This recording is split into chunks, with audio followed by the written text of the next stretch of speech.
España nos roba y nos oprime. Este ha sido el lema de los golpistas catalanes como Puigdemont, que hoy volvía a España para posteriormente desaparecer, y Junqueras, que pasó cierto tiempo en la cárcel, entre muchísimos lujos. ¿Queréis conocer hasta qué punto llegaban estos lujos? Acompañadme. Funcionario de prisiones explica cómo dejó de ser independentista después de la llegada de los presos políticos a su prisión. Era independentista el funcionario de prisiones en cuestión. Atención a esto, porque algunos vais a alucinar. Ya veréis. Comentabas que tú habías estado en una de las prisiones donde llevaron a los llamados presos políticos de Cataluña. ¿Cómo fue esa experiencia? Pues sí, para mí fue, me atrevería a decir, porque además se juntó con el coronavirus. Joder. Entonces, ha sido la peor época que ha dejado huella en las prisiones catalanas. A las plantillas de las prisiones les ha dejado un agotamiento mental y una desesperación que a día de hoy se puede palpar en el ambiente. Para mí, como viví directamente la llegada de los presos políticos a mi centro penitenciario, pues ha sido una de las peores experiencias que he tenido. Valga decir, que eso no te lo había dicho, yo era independentista. Él era independentista y la llegada de esos presos políticos fue la peor experiencia que él ha vivido en una cárcel como funcionario de prisiones. No cuadra aquí mucho. Vamos a ver por qué. Y fui independentista hasta que tuve a los presos políticos delante. Amigo. lo diría.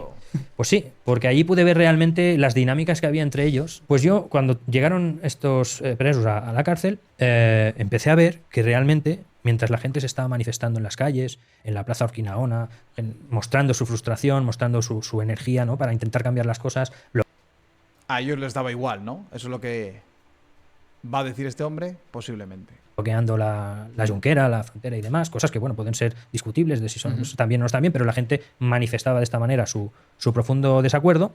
Al mismo tiempo, esos presos dentro de la cárcel se estaban discutiendo entre ellos para ver quién se quedaba mayor pastel de la Generalitat. Joder. Pero ¿cómo? ¿Cómo? ¿Cómo puede ser? Imposible. Literalmente imposible que fuera así. Que unos chantajistas que siempre trincan dinero del resto de los españoles amenazando con que se van a ir y se van a ir y se van a ir, se estaban repartiendo el pastel en la prisión mientras los que les bailan el agua se peleaban por ellos, supuestamente en las calles. Imposible de imaginar. Es decir, por un lado se animaba a la gente a movilizarse, a unirse contra el gran enemigo español, y por el otro ni se hablaban entre ellos porque estaban discutidos por si uno se quedaba en una consellería, el otro gobernaba, etcétera, etcétera. Y ahí me di cuenta que era simplemente una maniobra distractoria, impulsada sobre todo por la herencia de Convergencia y Unió para distraer todos sus casos de corrupción. Hay que recordar que Convergencia y Unió siempre había sido, digamos, un partido muleta de los partidos de Madrid, y en el momento en que tuvo que tapar toda la mierda que tenía bajo la alfombra, se le quedó corta la alfombra y dijo, vamos a apuntarnos al carro de la independencia y tiramos para adelante con ello. Entonces, fue entonces cuando vi la cruda realidad, ¿no? Es que además fue simultáneo, o sea, estabas viendo el bloqueo del aeropuerto del Prat por el movimiento independentista y al mismo tiempo compañeros de profesión me decían, no se hablan entre ellos. ¿Sorpresa? Ninguna. Para todo aquel que conozca cómo funcionan los independentistas, ninguna. Es verdaderamente alucinante y que todavía haya gente que no vea la luz. Yo entiendo que los apesebrados del independentismo, que no pueden hacer otra cosa en sus vidas, pues bueno, sigan ahí dándole que te pego. Pero los demás, ¿en qué cojones pensáis? ¿No veis lo que hacen con el resto de los españoles? ¿Qué creéis? ¿Que no hacen lo mismo con vosotros? ¿Por la independencia? Atención, porque la cosa se pone más interesante todavía. Ya veréis. Sin ir más lejos, eso también trascendió a las noticias, pero nadie se hizo eco. El señor Romeva. Romeva, el calvito, siempre muy bien planchadito.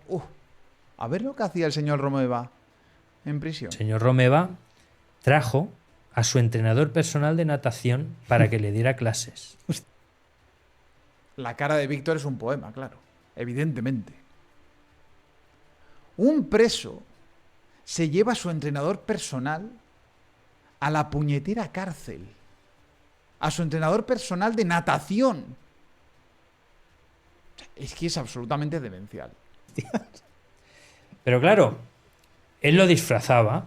Él decía, voy a traer a esta persona que va a hacer de voluntaria y va a dar clases también al resto de internos. ¡Qué generoso! Fíjate tú. Él le pagaba al entrenador personal y luego impartía clase a todos los presos. ¡Qué maravilla! Sí, sí, le firmaron el pase y tenías al entrenador del señor Romeva dándole clases al señor Romeva. Tócate los pies. Otro caso que me dijo directamente uno de los presos a mí, en ese auge de visitas, es que venía a visitarles gente, pero vamos, de continuo, de continuo. Vaya cárcel, ¿no? Piscinita, entrenadores personales que entran, que salen, visitas a tutiplén. Joder, estaban mejor que en su casa. Hasta el punto que yo llegaba a pensar, por ejemplo, del Junqueras, y de manera, digamos, solidaria lo digo, llegué a pensar que ese hombre, siendo consejero, no sé si de la economía en su momento, estoy seguro que veía más sus familiares y amigos estando dentro de la cárcel que cuando estaba ejerciendo sus funciones políticas. Porque yo me imaginaba a ese hombre teniendo que ir a dar una charla a Lleida, a Girona, a no sé dónde, estando mucho rato fuera de casa, y ahí estaba todo el día recibiendo visitas, él y todos los demás. Pues uno de ellos me llegó a decir, cuando yo le comuniqué, en este caso lo tenía yo al delante, que tenía que ir a comunicaciones porque había recibido una visita y me dijo, ay, qué pesado, otro que quiere su minuto de gloria. ¿Qué os parece? ¿Qué os parece? Por seguir el protocolo, y los presos deberían estar callados. No, estos son unos prepotentes gigantescos. Otro que quiere su minuto de gloria. Eso lo decían ellos mismos. Yeah. Es decir, eran conscientes que mucha gente venía allí, muchos además venían a hacer de lamebotas para conseguir favores políticos. Si yo me dejo ver en la foto, pues a lo mejor cuando salgan me puedo cobrar el favor. O sea, se tejió una cadena de favores dentro de la cárcel, acompañando a esos cambios, a esos preventas, a esos privilegios que recibían, que bueno, tensionó muchísimo el ambiente a nivel profesional. Cuando ellos llegaron, se desalojaron del mejor módulo de la cárcel las mejores celdas con vistas a Montserrat, a la montaña de Montserrat, para que supongo que pudieran dar rienda suelta a su imaginación independentista con uno de los grandes símbolos de Cataluña. ¡Qué maravilla, eh! Encima, celdas con vistas. Me parece que este hombre sí que ha visto la luz de verdad, ¿eh? Me parece que sí. Pasar de ser independentista a hablar de esta manera, la verdad es que, bueno, nunca es tarde si la dicha es buena. Se desalojó directamente la cárcel entera de elementos conflictivos. Tócate los Pero recordad pies. que incluso a un interno lo trasladaron de centro simplemente por gritar Viva España. También es Increíble. Le saldrían sarpullidos. también es cierto que lo hizo con toda la intención del mundo. Pero digamos que se hizo una limpieza del centro penitenciario y, digamos, acondicionando el centro a estos presos que llegaban y al mismo tiempo cambiando muchas de las dinámicas, pues a mí me viene lo que te he dicho, la catedral. Se montaron su propia catedral.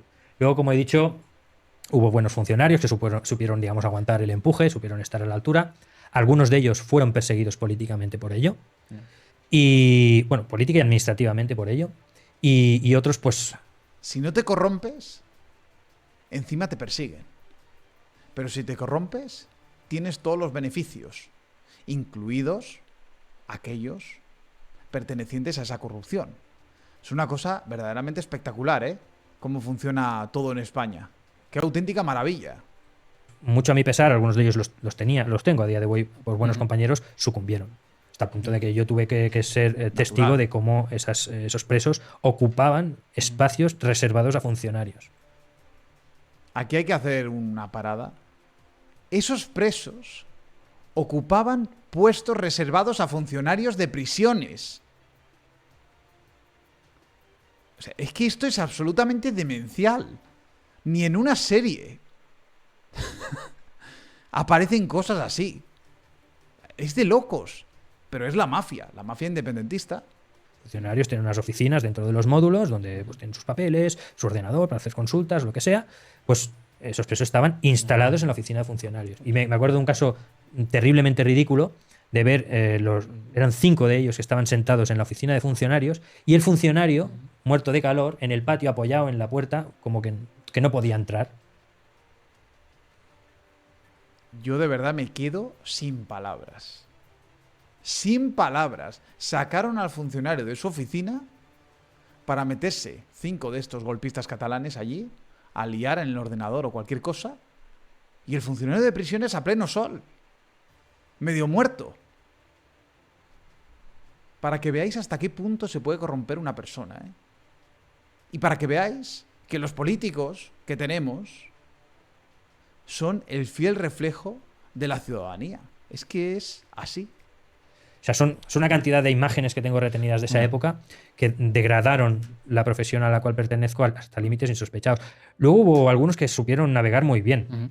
La cadena de favores, algunos se la cobraron muy bien. Recuerdo que hubo un funcionario que incluso se le prohibió acercarse a los presos políticos, porque tenía unas intenciones tan visiblemente propias, por así decirlo, Que quería carguito, vamos. que le dijeron, mira, no te acerques más al módulo donde están ellos. Bueno, pues poco después de este toque de atención, que ya era muy evidente, esa persona se fue con un cargo político cobrando, no recuerdo mal, 80 o 100.000 euros. Y así estamos como estamos. Haciendo favores a presidiarios. Y recibes la recompensa. El carguito con 80.000, 100.000 euros anuales a cargo de todos los españoles. ¿Qué os parece? En la zona de Arán, cerquita de aquí. Entonces, allí realmente se vio cómo se tendía una red clientelar. Bueno, ¿podemos considerar que tráfico de influencias es corrupción? Hombre, claro. Bueno, si lo podemos considerar, pues en ciertos aspectos bastantes corruptelas y una incipiente corrupción en ciertos aspectos. Luego había funcionarios de un perfil un poco más bajo, que a mí algunos comportamientos que me daban un poco de pena. Gente, por ejemplo, que se peleaba para ir a buscarles el periódico los primeros. Joder. Gente que les traía comida de su casa. Esto es real, ¿eh? A unos presos. Los funcionarios peleándose por ver quién le conseguía el periodiquito de turno. Le llevaban incluso comida desde casa. Joder. Recuerdo un caso también de un funcionario que había sido de toda la vida de Ciudadanos, pero de los de la banderita de España, que cuando votó el movimiento independentista, ese funcionario siempre discutiendo en la sala de descanso con otros funcionarios, que esto nos Ciudadanos veleta. Bueno, no pasa nada. van a buscar problemas, no sé qué. Y coño, cuando estuvieron allí, Lo que es la... lo vi coincidir una vez ¿con quién fue? Con Cuixart, creo recordar, y de repente, ¡hombre, qué tal! Y yo, pero tú te llevas bien. Yo nunca tuve un maltrato con ellos, pero tú te llevas bien con él. Uy, si somos amigos. Hablando de familia y demás, cosa que Con Jordi Cuixart, ¿eh?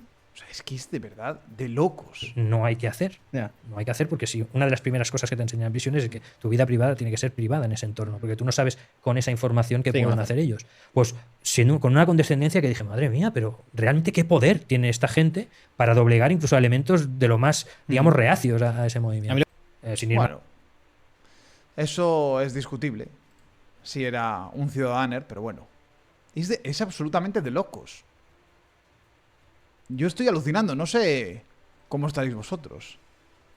Pero claro, aquí tenemos a el intelectual Nicolás Maduro. Si un tipo como este ha llegado a ser dictador de Venezuela, pues cualquier cosa es posible. Nos podemos creer perfectamente, ¿no? Esas corruptelas.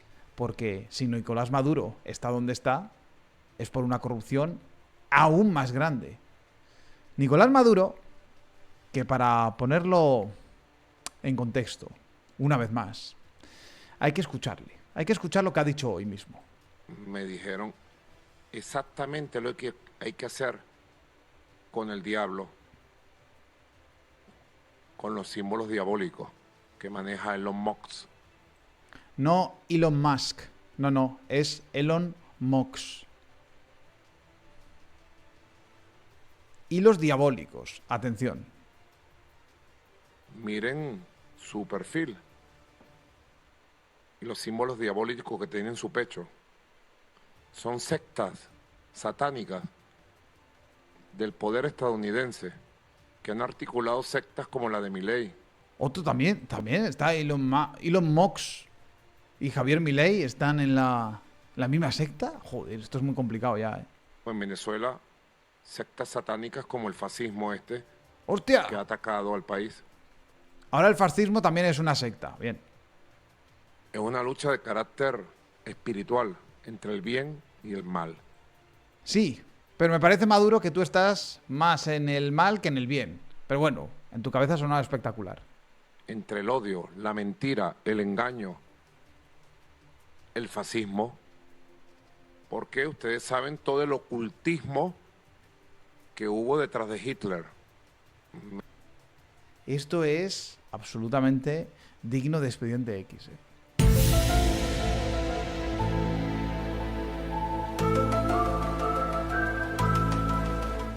¿Cómo pelotas ha votado alguien jamás a un tipo como este?